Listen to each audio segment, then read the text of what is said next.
All right, so we'll start off with just a project overview. And all right, so our project is Anonymous Studio. The problem that we're solving is essentially organizations in verticals like healthcare and legal and finance. They handle massive amounts of sensitive data every day. Patient records, HR files, legal documents, customer exports. Trying to do a manual redaction is slow, inconsistent, and doesn't scale. One missed social security number in a data set that gets shared externally is a compliance violation. We built a platform that seeks to solve this challenge and make this process automatic, auditable, and production ready for enterprise companies. In its current state, our system detects 17 types of PII, names, social security numbers, credit cards, emails, phone numbers, locations, dates, IPs, and more. Once detected, you choose how to handle each type. You can replace it with a placeholder. You can redact it entirely. You can mask it with asterisks or hash it with a SHA-256. The hash operator is particularly useful for compliance. The same PII always produces the same hash, so you can correlate records across data sets without ever exposing the original value. This project started off as a Streamlit proof of concept. It could analyze a single text input and show results. That was it.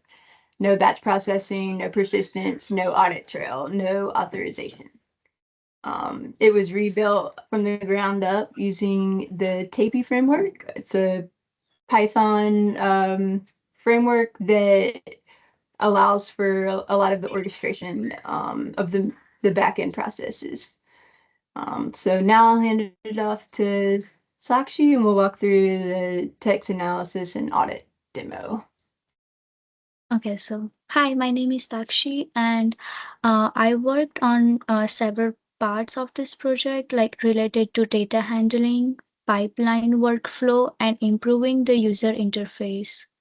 Like I have contributed to uploading sensitive data files like CSV and text files, managing pipelines workflow using cards, exporting audit logs and pipeline histories, and also designing like a more user-friendly page. Okay, so first I will demonstrate how user can upload a sensitive data and process it.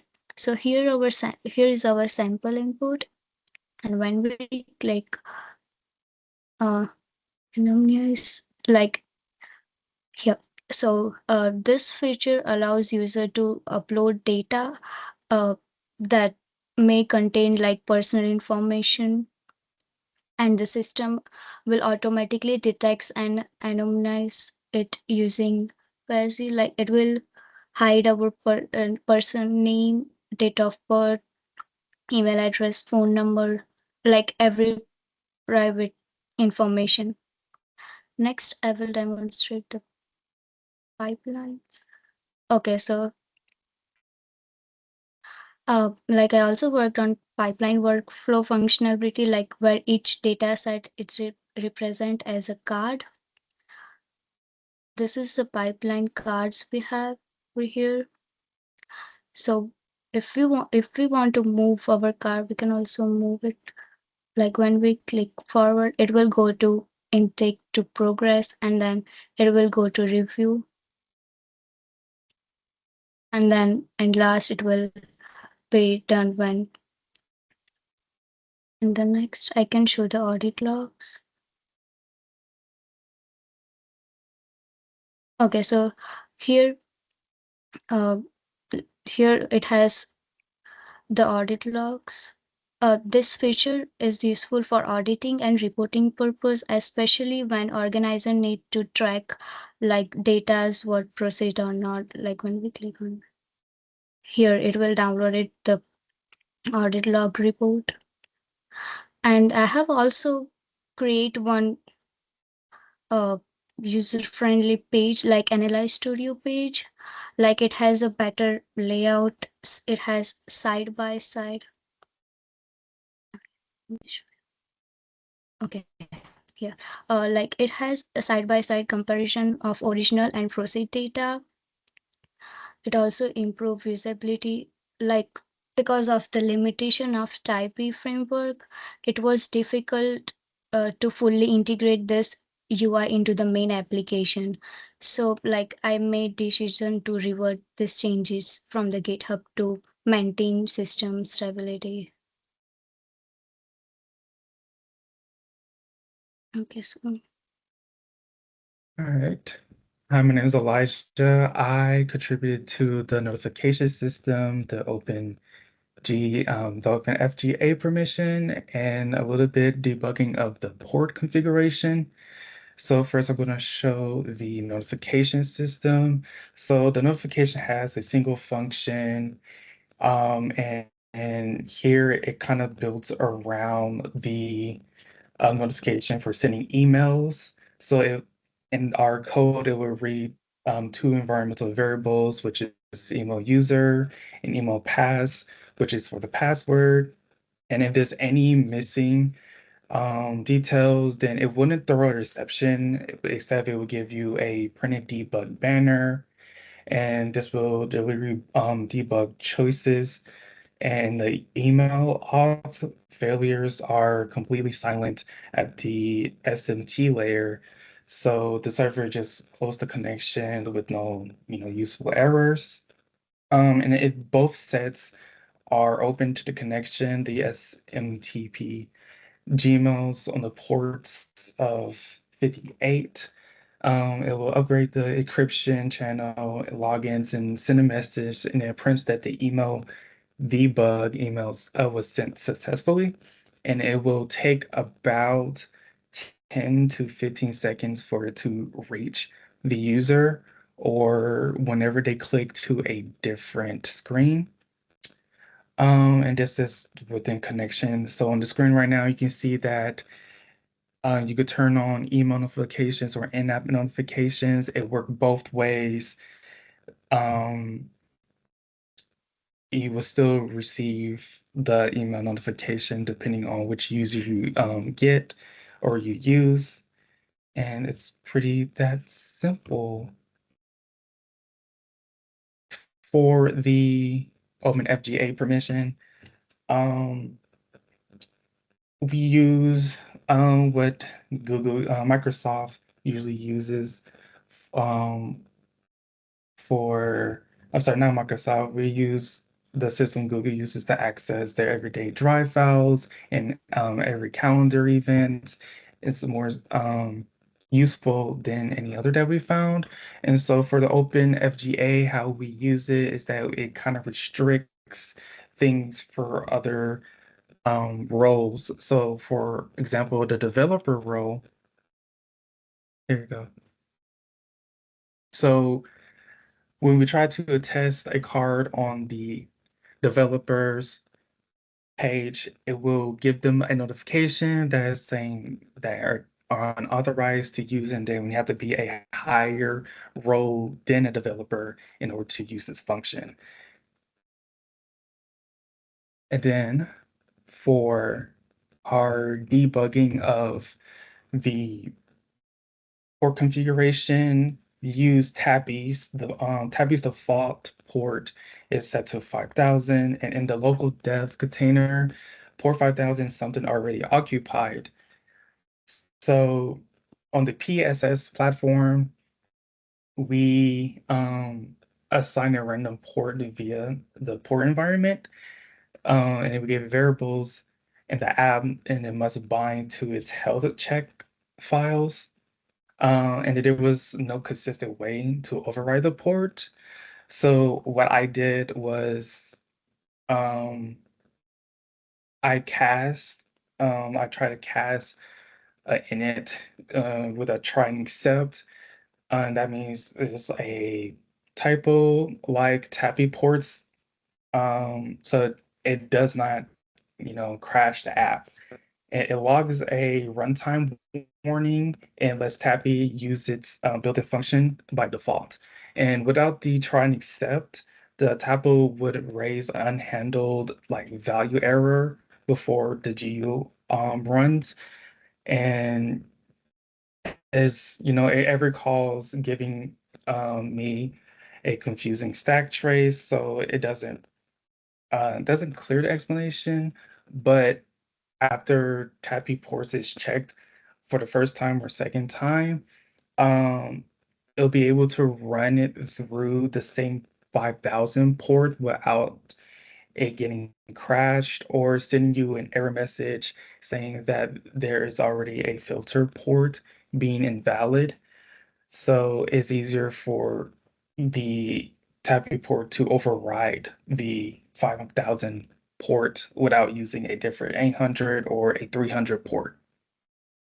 All right, so now I'll kind of walk through just a technical deep dive of what we used to build. The first decision we had to make was the framework. Initially, we were going to use Streamlit for the MVP, and after experimenting with that, we discovered that Streamlit blocks the main thread on every callback, which is like fine for a demo, but if it's a huge, 100,000 row CSV, the entire UI freezes until it's done. So a user couldn't navigate, check a status, or do anything. So we decided to move to Tapy, which gives us a reactive GUI, and most importantly, a background job orchestrator in the same library. Um, it has a function called invoke long callback. It's pretty neat. It'll run your heavy, like, large jobs in the background in a background thread, and fires a callback on the GUI thread only when it finishes. So the user can submit a job and it immediately gets their UI back. That single architectural decision kind of takes it, extends the possibilities, and moves it away from just a quick demo. The second decision that we made was the storage layer. We knew we'd need support for different environments, and we knew that in-memory, having it be the in-memory option for development and testing would ease our sprints. And then we also wanted something persistent for our demos and a proper database for production. So we designed it with an abstract interface called Storebase, and essentially it defines the full contract. So how you add sessions, query cards, log audit entries, manage appointments. And then there's a modular kind of snap in the backend that you want to run it with. So you can switch between them in as a single environment variable. So it's easy to write a script and select the right one. So this also paid off in a way I really hadn't anticipated. Basically, our entire test suite, there's, I think, over 300 tests, runs against all three backends with 0 code changes. So if a backend breaks, tests can catch it immediately. And then as far as the technical elements of the PII detection, we'll use a library called Microsoft Presidio. It's our detection engine. The neat thing about Presidio is it really isn't a single model. It is a pipeline in itself, and actually brings with it two completely different families of detectors. The first family is pattern-based. So credit card numbers have a Loon checksum, which is essentially a mathematical property that lets you validate whether a number is a plausible card number without any machine learning at all. Social security numbers follow a known format. Email addresses match or regex. IP addresses, IBANs, US passport numbers, medical license numbers All of those are detected through pattern matching and checksum validation. They work in any environment with no model installed with 0 false negatives on well-formed input. The second family is named entity recognition, detecting that John Doe is a person's name, or that Boston MA is a location, or that Acme Corp is an organization, is not something you could write a regex for. That requires trained language models that has learned from millions of examples. So we use Spacey for this. Spacey's neural models are trained on a large corpora and tags. The tag spans in a sentence with entity types. We then bridge that into Presidio's vocabulary. Spacey's per becomes person, org becomes organization, et cetera, et cetera. There's a variety of models. The Encore Web LG has been the one that we have preferred. It's about 560 megabytes and gives the best accuracy for general English text. We also support medium and small variants and a transformer-based model that would be the most accurate, however, it's slow. The system tries each one in the order at startup and uses the first one that it finds. If none are installed, which happens in restricted or offline environments, it falls back to the blank Spacey model. The blank model gives Presidio something to load, but it has no NER capability. Pattern-based detection still works, but person, location, organization gets silently skipped. So we surface that in the UI with a warning banner so users know exactly what they're getting at their startup. On top of that, we added in allow list and deny list support. An allow list is words that should never be flagged if they match a pattern. So if your company name looks like it could be a person's name, you can add it to the allow list. The deny list would be obviously like words that must always be flagged regardless of confidence. Internal employee IDs, anything a trained model would never know anything about. Every deny list match comes back with a confidence score of 1. And every detection comes with a rationale, which recognizer fired, which pattern matched, what the raw confidence score was before context boosting. For a compliance team, being able to say this social security number was flagged because it matched the social security number regex with checksum validation is what makes the output auditable and not just useful. As far as some lessons that I learned during this project, first I would things I would probably do differently would be to define the authorization before writing any of the features. We added in OpenFGA later in the sprints, which means every feature that existed before it had to be audited and like retrofitted for those permission checks. Ideally in an enterprise production environment, it's probably not realistic that you would ship something like that, but I think building around the auth model would have made things easier. Second, I would have like containerized the application from day one. Our supporting services all run in Docker Compose. The main app doesn't. That means that every person that joins the project has to manually install the right Python version, set up a virtual environment, and install the dependencies and configure their environment variables. That friction obviously like can cause delays and confusion. And third, I personally should have broken up some of my commits into smaller sections. So be smaller pull requests. Some of my large ones, it would make it hard to troubleshoot if you discover that there was a regression and needs to go back. And Yeah, I think it was super easy to add MongoDB. We added that mid-project. It required zero changes to the UI or business logic. Um, we we started to leverage our CI checks more to find like one class to basically limit a class of bug. Like if it broke something once, then we would write checks to make sure that it didn't keep kind of resurfacing. And the non-blocking architecture is real and it's really cool. It was tested against a 3,000 row CSV that I had a language model write, and it took 4 minutes to process while the UI stayed fully responsive, which is pretty cool. So I'll let somebody else speak to their lessons learned.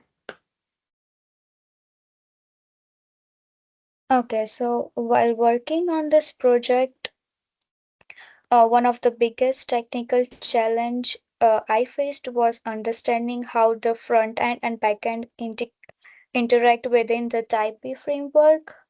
Like unlike traditional web frameworks, Type B uses dynamic callbacks and state management, which made it difficult at first to understand how user actions like clicking a button or uploading a file or trigger backend processing. Like I had to spend time exploring how functions defined in the UI connect to the logic in the backend, especially files like app.py and definitions.py. And another challenge I faced was when I created a hybrid page to improve the user interface. Like this version was more user friendly and included features like a better layout and side by side comparison of original and proceed text. Like, however, integrating this UI into the main application was like difficult because of the limitation in the Type B framework. Like the framework did not fully support the custom behavior that I have implemented in that page. Like to solve this challenge, I tested application step by running it locally and debugging its features individually. Like I also reviewed the existing code base carefully to understand how data flows go through the systems. Like in case of the that hybrid UI that I have made, uh, I I decide to revert the changes in GitHub to avoid breaking the system and to maintain stability. This experience helped me to improve my problem solving skills and understand how to work within the limitations of the framework. Okay, so from this project, I learned uh, lessons like both technically as a part of a team. One of the most important technical skills I developed was understanding how a full stack application works. I learned how to front end, back end, and database are connected and how data flows go through the system from user input to processing and storage. I also gained experience working with new technologies such as Type, MongoDB, and Spacey for IPP detection. Like I also learned how uh, if I want to do this project again, I would spend more time in the beginning understanding the system architect and planning the UI integration more carefully. This project was valuable experience and helped me build confidence in working on real world applications. Uh, now, Elijah will go through the lessons and challenges he has faced. So the challenges that I faced kind of center around a recurring theme, which was thread safety, silent failures, and a little fragile infrastructure. So an example would be the schedule that couldn't call Tipsy notify directly, and it required a design of a queue and flush pattern. So it toasted the deliver safeties on the GUI thread at the next navigation event, and emails was simply decrypted SMTP failures produced like no visible errors by default. So it was missing credentials, or if a bad password would go through, it would basically do nothing. And then another thing I challenged was for the OpenFGA, when adding it, it added complexity to the project. And when the surface was down, or the ENV virus was misconfigured, we had to decide what the app should do, and getting the identity resolution chain, which was the proxy headers going to the local auth and the demo rules fallback. It was consistent across the environment and took multiple iterations. And on top of that, the port 5000 collision in a desk container, and the unpredictable PAS ports injections meant that, it started itself wasn't reliable until we added like explicit parsing and a safe integrator fallback. Those itself was hard, especially during the debugging phases of our project. It took us a lot longer than we expected, but together we did get it done and figured out. And the lesson learned from that would be um, to, visually see the problem instead of, beating it with guesswork. Um, for example, the email debug banner, the author pass logins, and the starter configure summary tables each have like saved the real debugging time. And not because, it fixed the bug, but because they made a current state of the system immediately readable.